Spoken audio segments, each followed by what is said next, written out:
What's up guys, Arish here on behalf of TGA, and I'm going to show you a small tutorial. So we're going to be looking at how to bounce a ball in Maya today, and I've actually started a new blog in WordPress called Art of the Room. It translates into English called Art of Life. So what I do in that site is I don't teach, but I give out blogs, and I actually do teach some lessons, and we give tips and tutorials and references and many other videos. So this video will also go into the blog. So it's called Art Room. I'll leave a link in the description. We'll also have interviews from many big artists and their tips and tutorials, their videos also. So it's a massive collection of works and tutorials and references, from basic how to draw a circle till maybe how to animate and model an environment or even a character. So let's get into today's class. So these will be classes, because these are logs or project logs of what current projects I'm doing or something I learned in class, because I'm still a student. I'm doing my second diploma, so most of these I've already learned, and this one I've already learned a year back. So let's just start off again and start off again actually. So we'll just create a ball. So if you didn't notice what I did, of course you couldn't have, but the ball is placed above the grid. Like, I created the ball and it's automatically placed above the grid. Mostly when you create an object, it's placed halfway through the grid. So how this happens is, you hold shift, let me delete this, and you hold shift before you create your object and drag on the grid. So it creates it above the grid perfectly, and you don't have to align it for anything. This is very useful in animation. I'll tell you why in a second. And you want to move your pivot to the bottom. We'll look at why in a second too. D is to move the pivot, hold D and you can move the pivot, and V is to snap it. So V and middle mouse button and snap it to the bottom of the circle or the sphere. It'll be better if you can reduce the poly count. I just want to have the poly count high so that you can see the ball properly, and it does that.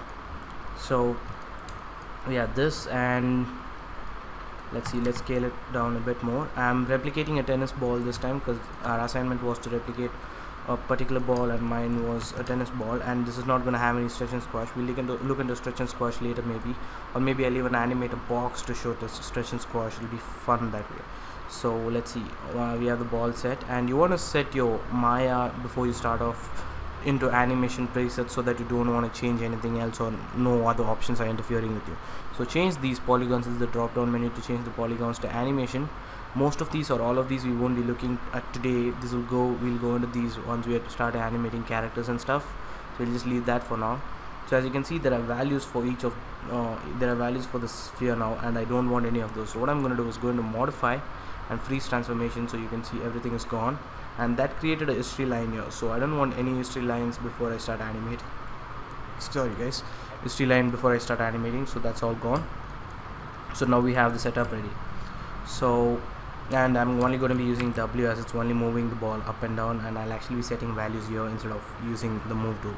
So if you're not familiar with this already, this is called this time slider, and each of these numbers are a frame. So each of these numbers are a frame. So 24 frames equal to 1 second. It's by default set to 24 frames, and there are these numbers here. So I'll tell you what these are. So this one is to select the frame. So if you don't want to go and click the frame, you can type here, and this one is the amount of frames that you can work with. So if I put 124, you can see the slider move to 24 here, but this is a blank space, which means there's more frames here, like the rest of the 125. So there's 101 frames there. So let me close this down. So as you can see, there's these two boxes at the end of each number. So if you hold them and scale, you can scale the view. So the total of 125 frames are visible. So but today we'll be only working with 50 frames or less than that. So 50 frames, and we'll work with 50 frames actually. 50 frames will be visible. This one is for visible frames. If I put it to 24, only 24 were visible, and only 24 will be played. Like, as you can see, the frame is moving, only 24 is played. So back to 50. Let's start animating. So I'm going to animate this like the ball was thrown from above, and it's going to bounce in the same position. So what I'm going to do now is, you can even move the ball. I'll actually show you how to move the ball, and then we'll actually move the ball's bounce actually. So first what you want to do is bounce the ball in the same place, and then we'll continue moving it. So first start dropping. So it's drop from top. So I put it to 20 height. Actually we'll put it to something like 16, because 20 is too high. So 16, it's 16 units. I don't know what my units are set to, but it's 16 units. You can set it to inches or anything. So before you start off, you see this red box here. It's not red by default. I don't know if it's red by default. For me it is, for some reason. So it's called the auto key. Switch it off. We won't be needing it for the first frame, but after that we'll be needing it. What it does is, once I set the first frame, S is to set the frame, and once I set the first frame, if auto key is on and I did some movement in some keys, you see that red line, that means a keyframe is set. So automatically a keyframe is set without me warning it. So if I don't want that keyframe set there, I'll have to switch this off, but we will work with auto key on. So before I even start keying anything, let's just go here. To unkey anything, you just select that freaking hell, select that channel or select that value and go into unlock selected, break connections, and then it's gone. The keys are gone, but the value is still at 16. So yeah, once you have this set, you want to go into the options. Right next to the auto key there is a small white box. It's the options.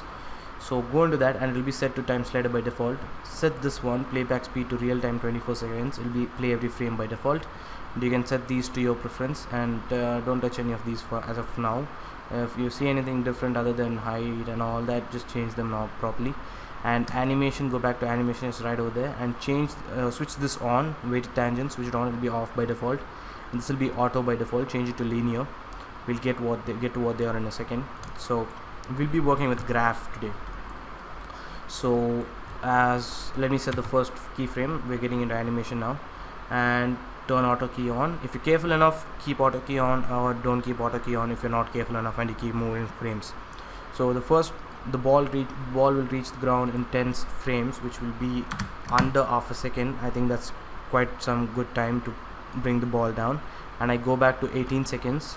I've set the frame already, so 10 frames first, then the next bounce will be 18 seconds, and then smaller and smaller as the height decreases and gravity pulls it faster towards the earth, or the ground.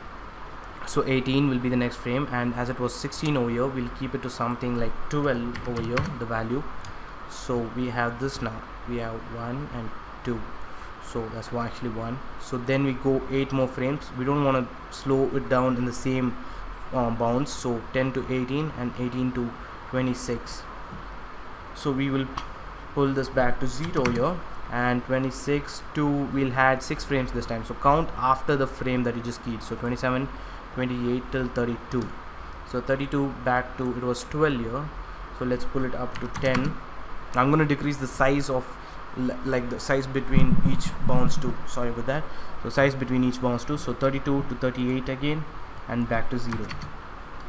So we have this now,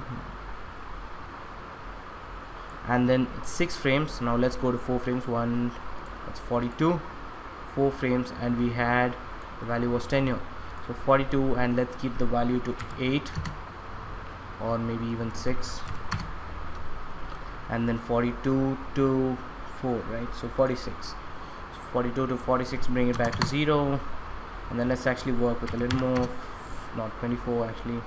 Let's work with 54 or 60 maybe.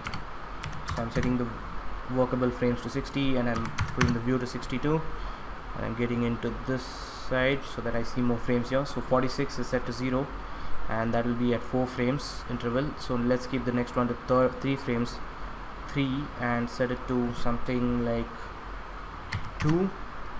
So we have this now, bounce, bounce, bounce, bounce.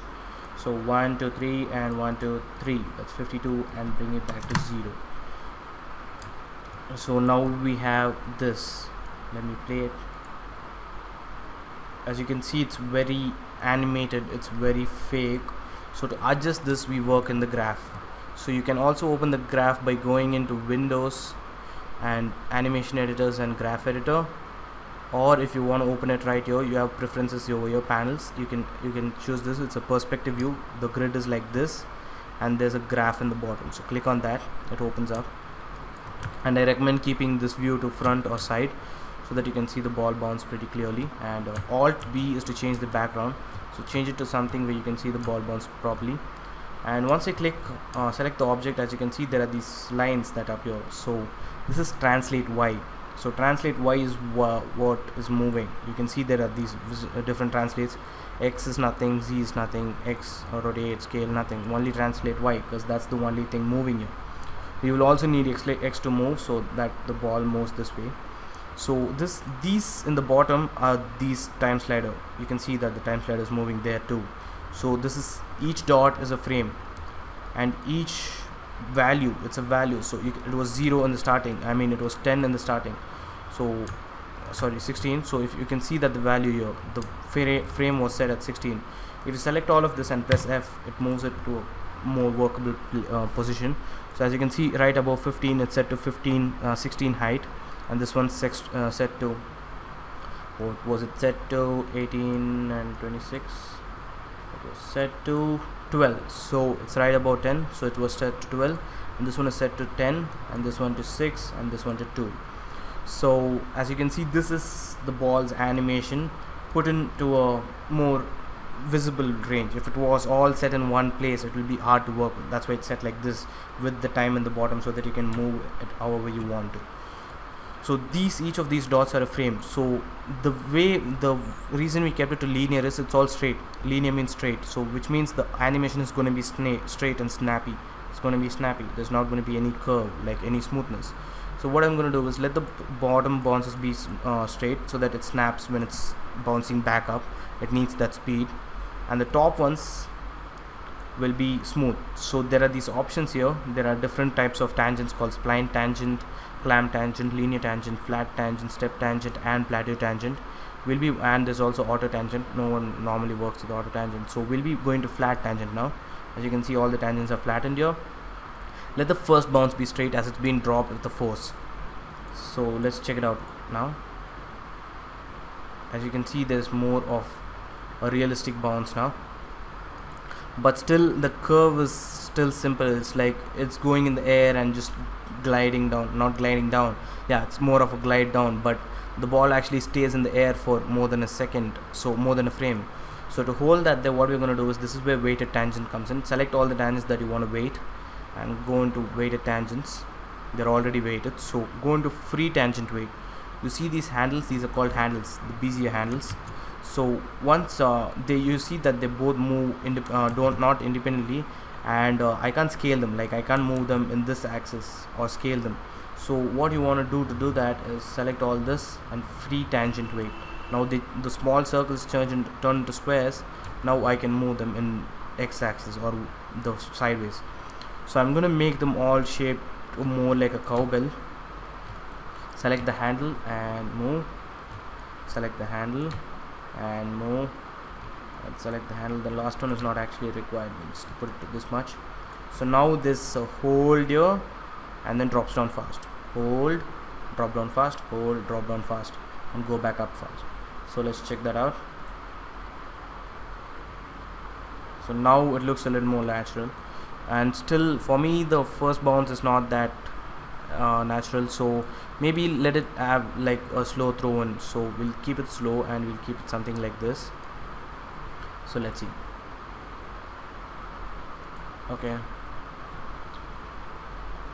Okay, it seems pretty okay now. So we have this now, so let's check it out from the perspective view. Bring it back to this. So now we have this.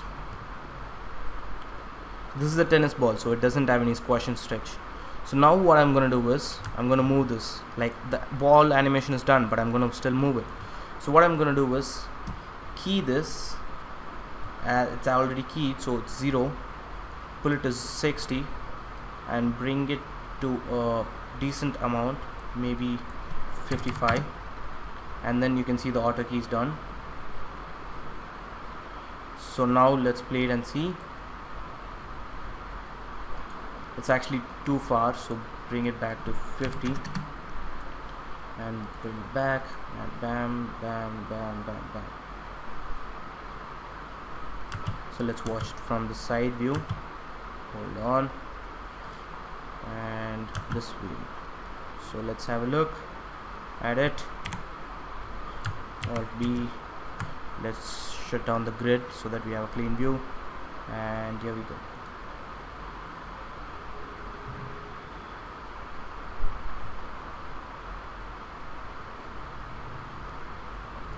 I think the bounces are too far away, so what I'm gonna do is put the value a little more closer, maybe 40, 44. I'll put it to 44 and we'll see how it works. No, I still need closer, so I'm gonna pull it to 38 actually. Let's see. Okay, so let's see.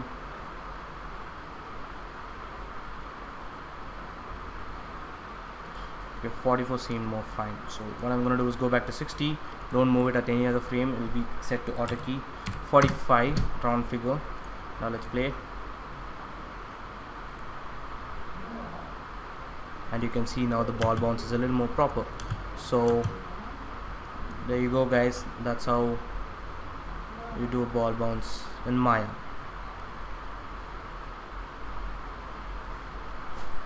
And if you want the ball to actually, so if I actually applied a checker material, I'll show you what's a checker material. So I'm not gonna get into how to add checker and stuff. So I'm adding a checker material, and you can see this, like if your ball is textured, it's gonna look like it's bouncing in the same view, like it's just standing still and bouncing. So what we're gonna do is we'll rotate it, so that'll be the x-axis for rotation. So let's key the first frame, and the last frame let's keep it to maybe 900. So that'll be, it's rotating. Sorry, I can't seem to see it here. Rotating. Okay, it's rotating this way, the x-axis, sorry. So we don't want it in the x-axis, we'll want it in the y-axis, or z, sorry, 900. Okay, it will actually rotate it in the opposite direction. So what we need to do is, as you can see, it will go underneath the ground and then come back up. So we don't want that. So what we'll have to do is either pull the pivot back to the top and then animate it that way, or you can use constraints, rotate orient constraint, but that's a bit more tricky, so I don't want to go into any of that now. So what I'm going to do is just not show you how to do this now, and we'll just go back to this. So this is simple basic ball bounce. I'm just going to give you the concept. So there you go, you just bounce the ball in Maya. So thanks for watching, guys. I hope you guys liked it. And so you're just wondering why these other keys are keyed now, so that's a waste of time. So what I'm going to do is I'm just going to show you fast. You can see translate X is a straight line. So why we need to move translate X after we animated translate Y is so that we don't have any other frames in the between, so that it's a smooth straight curve, or else we'll have frames going up and down and up and down. So we don't need translate Z. So select all of these, rotate X, Y, Z, scale Y, and select that frame over there, that little dot over there. As you can see, there's a dot there. Select that and delete. You can see all of these are not keyed, and where's the X? Rotate X is over there, rotate Z is over there, as we left them at 60 frames 10. So only key are, even visibility is not needed. So the only ones keyed are translate X, that has a key, and then translate Y, that also has a key, as keys actually. So there you go, guys. That's how to bounce a ball in Maya. I'll catch you guys up right here next time. Until then, bye bye.